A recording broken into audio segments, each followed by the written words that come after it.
কি ব্যাপার, হঠাৎ করে মৌকে এতগুলো কথা শোনালে? আমরা তো নিজে থেকে কিছু করিনি নতুনদা, তোমাদের বাড়ির দিক থেকেই তো প্রস্তাব এসেছিল, প্লুটোর মা প্রস্তাব দিয়েছে, সেটা নিয়ে যেটুকু কথাবার্তা এগোনো। দেখো বৌদি, আমার মনে যা আছে আমি স্ট্রেট অ্যাওয়ে সেই কথাটাই বলেছি। হ্যাঁ, আমার বৌদি একটা প্রস্তাব দিয়েছিল, কিন্তু প্রস্তাব দিলেই যে সেটাকে মেনে নিতে হবে তার তো কোনো মানে নেই। বিশেষ করে তুমি জানতে মিঠির সঙ্গে প্লুটোর একটা সম্পর্ক রয়েছে, একটু অন্যরকম সম্পর্ক। তুমি সেটাকে গুরুত্ব দিলে না, প্লুটোর সঙ্গে তোমার মেয়েকে জুড়ে দিলে জোর করে। এটা কি তুমি ঠিক করেছো? দেখো, আমরা অভিভাবক, ছেলে মেয়ে ভুল করলে সেটা ঠিক করে দেওয়া আমাদের কাজ, তাই না? আমি তো এখনো আমার মেয়ের বিয়েটা দিইনি, তাই না নতুনদা? শুধু তো প্রস্তাব এসেছে, তুমি বা এভাবে বলছো কেন?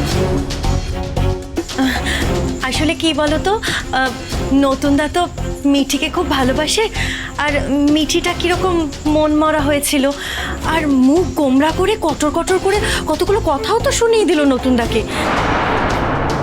তার জন্য নতুনদা হয়তো ওইভাবে বলেছে। না ডল, মিঠি আমাকে কোনো কথা শোনায়নি। ওর সঙ্গে আমার একটা ইকুয়েশন আছে যেটা তুমি বুঝবে না।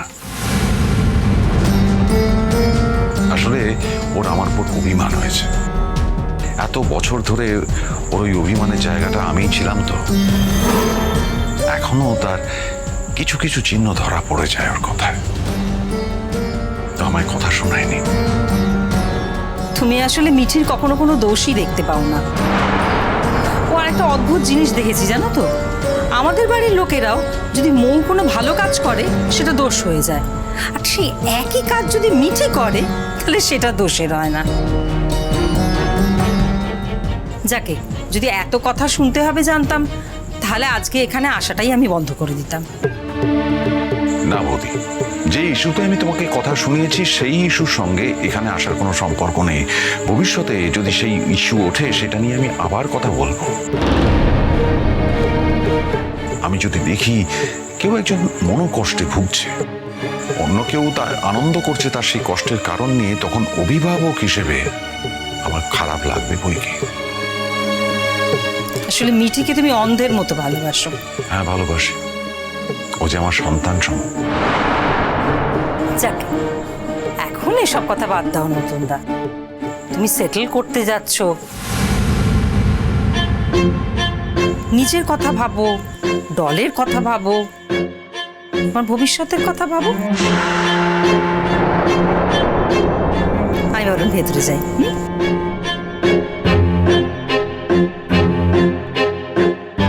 দলে এইরকম একটা রটনা তৈরি হলো কি করে? আমি আমি ঠিক জানি না নতুনদা, মানে কেন কেন এরকম রটনা তৈরি হলো। আসলে হতে পারে জানো তো, মানে দিদিয়া তো প্রত্যেকের বাড়ি বাড়ি গিয়ে ইনভাইট করেছে আর বলেছে যে দলের পাকা দেখার বিষয়, তাই হয়তো সকলে ভেবেছে যে তোমার সঙ্গে আমার। ভুল ধরেছে। এনিওয়ে, প্রদীপ তো আসছে, এই ভুলটা ভাঙিয়ে দেওয়া দরকার। ও বাই দ্য ওয়ে, আজকে আমার দাদার আর তোমার দিদির বিবাহ বার্ষিকী, তোমার নিশ্চয়ই মনে আছে। আমি এই দুটো অনুষ্ঠান একসঙ্গে ক্লাব করেছি, এই অ্যানাউন্সমেন্টটা কিন্তু আমি এখানে করব, কেমন? নতুনদা, প্রদীপ তোকে, মানে তোমার বন্ধুকে আমার যদি ভালো না লাগে তাহলে? নাই লাগতে পারে, কিন্তু তুমি ওর ছবি দেখেছো, ওর ডিটেলস আমি তোমাকে বলেছি, এবং সবকিছু দেখে শুনে তুমি রাজি হয়েছো ওকে মিট করতে। তোমার যেমন ওকে দেখে ভালো নাও লাগতে পারে, সেরকম ওরও কিন্তু তোমাকে দেখে ভালো নাও লাগতে পারে। আমরা এই অপশনটা ওপেন রাখি, আর যদি সত্যি তোমাদের দুজনকে ভালো না লেগে থাকে, তাহলে তখন একটা ডিসিশন নেওয়া যাবে। আগে থেকে বলছো কি করে? নতুনদা, হ্যাঁ বলো। নতুনদা, আমি ভেবে দেখলাম জানো তো, বিয়ে যদি সত্যি আমায় করতে হয়, আমি আমি আর অন্য কাউকে বিয়ে করতে চাই না নতুনদা। আর কাউকে বলতে? সেটা যদি তুমি এখনো বুঝতে না পারো, তাহলে সত্যি আমার আর কিচ্ছু বলার নেই।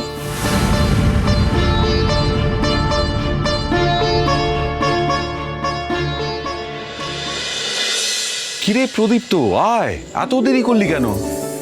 আর কি, তুই যেরকম খ্যাপা আবার আমাকে এরকম একটা বিশ্বাস সঙ্গে কেন জড়াচ্ছিস বলতো? দেখ, তোকে একটা কথা বলি,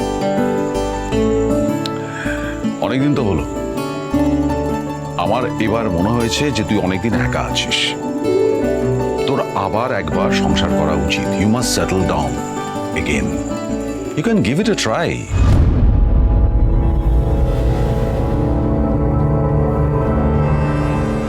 দেখ, দেখাশোনা করা মানেই তো বিয়ে হয়ে যাওয়া নয়। এমন তো হতেই পারে যে তোরা দেখাশোনা করলি কিন্তু তোর পছন্দ হলো না, আবার এমনও হতে পারে ডলের তোকে পছন্দ হলো না, আবার এমন হতে পারে যে দুজনেরই দুজনকে পছন্দ হয়ে গেল। হয়তো এই পাকা দেখাটা ওয়ার্ক করতেও পারে, আবার নাও করতে পারে। আমরা তো একটা চান্স নিতে পারি নাকি? বুঝলাম। আয় ভিতরে আয়। নতুন কাকু, এই যে আমার সব থেকে কাছের মানুষটা তো দেরি করছে কেন? দেরি করে এসেছি, কিন্তু অসময়ে আসেনি। মানে বুঝলাম না। ওই বললাম আর কি, ওরা সবাই এসে গেছে। তোমার রাজপুত্র তো আছে, এবং তার পরিবারের সবাই আছে। রাজপুত্র কাকে বলছো তুমি? যে তোমার রাজপুত্র, যাকে তুমি তোমার জীবনের রাজপুত্র হিসেবে নির্বাচন করেছো, আমি তাকেই রাজপুত্র বলেছি। আর রাজপুত্র পেলে না তুমি, তুমিও যেমন। যাকে আজকে আর বিশেষ কেউ এসেছে নাকি? বিশেষ কেউ বলতে আমি ঠিক বুঝলাম না। বুবলাইদা আর তার বউ আসবে নাকি? হ্যাঁ, আসবে তো। আসবার জন্য তো মুখিয়ে আছে। অনন্যা আন্টি এত বিশেষ করে বলে দিয়েছে, না এসে যায় কোথায় বলো? তুমি শিওর আসবে ওরা? হ্যাঁ, তোমার এমন একটা সেলিব্রেশনের দিনে আসবে না? সেলিব্রেশন আমার? সবাই তো তাই জানে। দেখো, আমি তো কাউকে বলিনি। হ্যাঁ, আমি সবাইকে এমনি আসতে বলেছিলাম। অ্যাকচুয়াল ব্যাপারটা আমি তোমাকে বলছি। আজকে আমার দাদা আর বৌদির বিবাহ বার্ষিকী। দাদা এসব একদম পছন্দ করে না। দাদা যদি জানতে পারে যে বিবাহ বার্ষিকী সেলিব্রেশন হচ্ছে, তাহলে একদম আসতো না। তাই সবকিছু আমি চুপচাপ রেখেছি। হ্যাঁ, সেই জন্য আমি কাউকে কিছু না বলতে বলেছিলাম। ডিটেইলে কাউকে কিছু যেন না বলা হয়, শুধু বলতে যে আমি ইনভাইট করছি।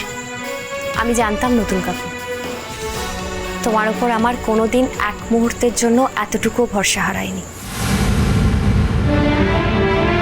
মিটিল কি বলছো আমি কিন্তু কিচ্ছু বুঝতে পারছি না। তোমাকে আর কিছু বুঝতে হবে না, তুমি আমাকে জিতিয়ে দিয়েছো নতুন কাকু। আমি হেরে গেলে কাউকে মুখ দেখাতে পারতাম না। আমি জানি কাকিমাও না তোমাকে ঠিকভাবে চিনতে পারেনি, বা হয়তো এই কথার পরে অভিমান করে হয়তো তোমাকে চেনার চেষ্টাও করেনি, কিন্তু আমি তোমাকে স্পষ্ট করে চিনেছি নতুন কাকু।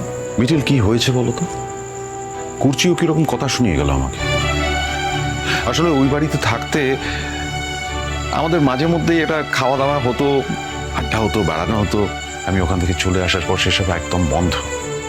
তো সেই জন্য আমার দাদা বৌদির বিবাহ বার্ষিকী উপলক্ষে আমি একটা গেট টুগেদারের আয়োজন করেছি, সবাইকে ইনভাইট করেছি, সেই সঙ্গে ডলেরও। কি ডল আন্টির কি আছে? একটা কোনো বিয়ের ব্যাপারে কথা আছে, তাই তো? ইফ ইউ ডোন্ট মাইন্ড, আমি একটা প্রশ্ন করছি। এই বিয়ের সঙ্গে কোনোভাবে তুমি জড়িয়ে নেই তো? অফকোর্স আমি তো আছি, আমাকে তো থাকতেই হবে। আমার বন্ধুর সঙ্গে এর ব্যাপার তো। বাঁচালে তুমি আমায় নতুন কাকু, বাঁচালে আমাকে। মানে আমি সত্যিই কিচ্ছু বুঝতে পারছি না। আর কিচ্ছু বুঝতে হবে না তোমাকে। এসো ভেতরে এসো। চিরসখা হে